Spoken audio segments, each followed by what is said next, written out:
Hi, in this video I am going to show you how to make emerald in Infinite Craft. First of all, we add earth.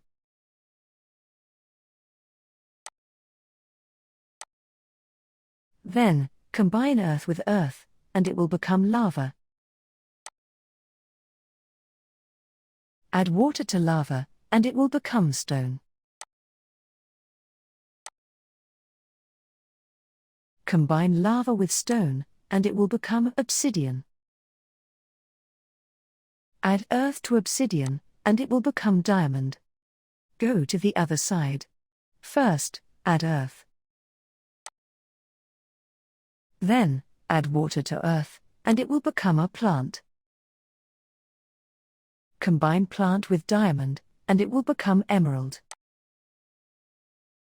Now you can see emerald has been created in Infinite Craft. That's the way to make emerald in Infinite Craft. If you want more videos like this, please comment in the comments section. And if you found this video helpful, please like it and don't forget to subscribe to this channel.